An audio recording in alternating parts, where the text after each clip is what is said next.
بالله من شرور أنفسنا ومن سيئات أعمالنا من يهده الله فلا مضل له ومن يضلل فلا هادي له وأشهد أن لا إله إلا الله وأشهد أن محمدا عبده ورسوله يا أيها الذين آمنوا اتقوا الله حق تقاته ولا تموتن إلا وأنتم مسلمون يا أيها الناس اتقوا ربكم الذي خلقكم من نفس واحدة وخلق منها زوجها وبث منهما رجالا كثيرا ونساء واتقوا الله الذي تساءلون به والأرحام إن الله كان عليكم رقيبا يا أيها الذين آمنوا اتقوا الله وقولوا قولا سديدا يصلح لكم أعمالكم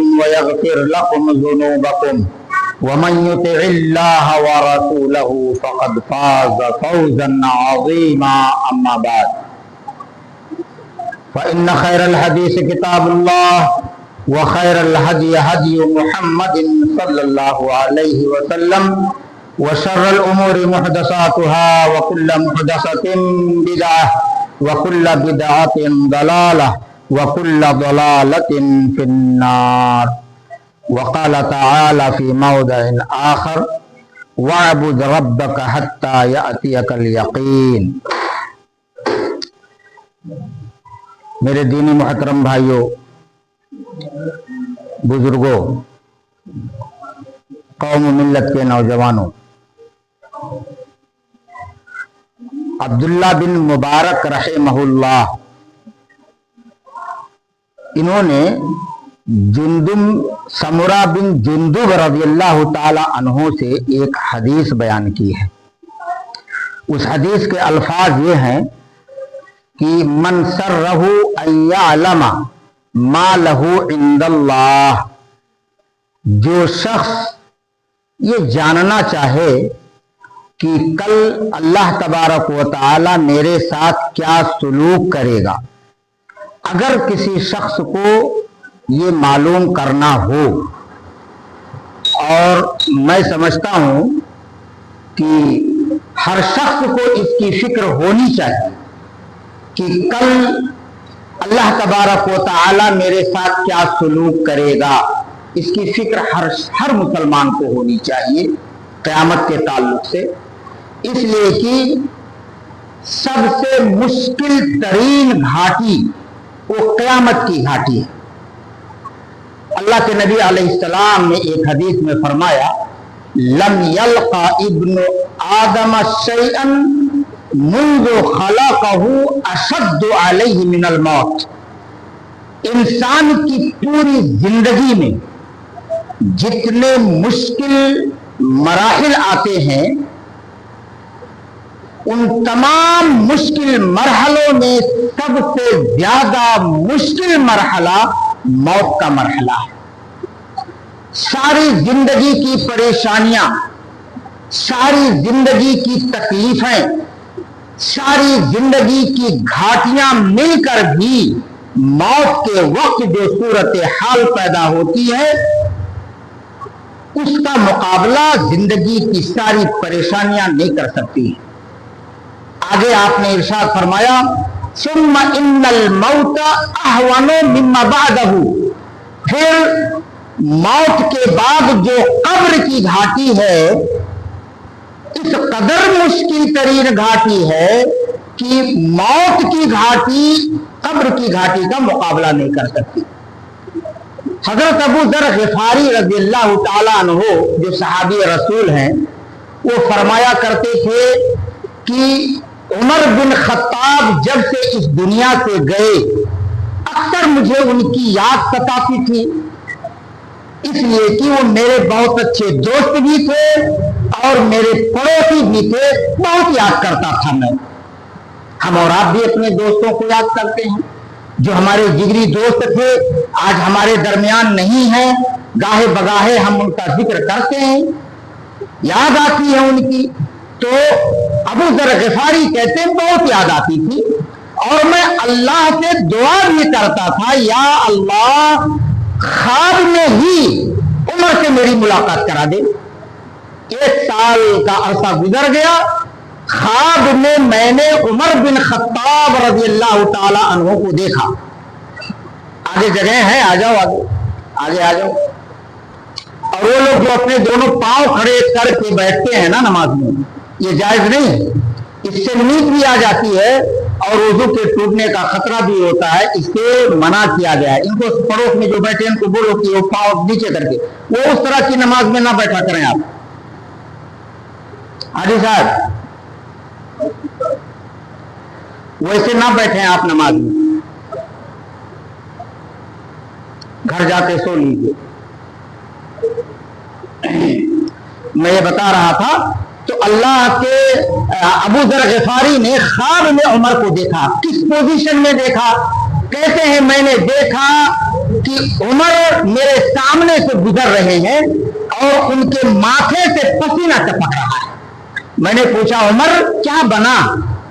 تو عمر نے کہا ابو ذر کیا بتاؤں, اب جا کر نجات ملی ہے, اب جا کر مجھے حساب کتاب سے چھٹی ملی ہے, اور اگر اللہ کی رحمت نہ ہوتی تو عمر کی آج بخشش نہ ہوتی. یہ عمر ہیں جو قیامت کے حوالے سے یہ خبر دے رہے ہیں حضرت ابو ذر غفاری رضی اللہ تعالی عنہ کو.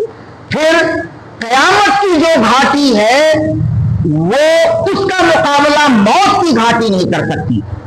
قیامت کی گھاٹی کتنی مشکل ہے, میں آپ کو ایک حدیث سناتا ہوں, اس سے آپ کو اندازہ لگ جائے گا کہ قیامت جس کو ہم بار بار سنتے ہیں اور پڑھتے بھی ہیں, قیامت کی گھاٹی, قیامت کے ہولناک مناظر آپ سنتے بھی ہیں. اللہ کے نبی علیہ السلام نے ایک حدیث میں فرمایا کہ یحشر الناس یوم القیامت حفاتن عراتن غرلا. اللہ کے نبی علیہ السلام نے فرمایا قیامت کے دن ساری مخلوق کو جمع کیا جائے گا, مرد بھی ہوں گے عورتیں بھی ہوں گی, سب کو ایک میدان میں جمع کر دیا جائے گا. مگر کس طرح سے؟ اللہ کے نبی علیہ السلام نے فرمایا جیسے بچہ بے لباس اپنی ماں کے پیٹ سے پیدا ہوتا ہے ویسے ہی بے لباس سب کے سب قیامت کے میدان میں ہوں گے, جسم پر لباس نہیں ہوگا, ننگے بدن.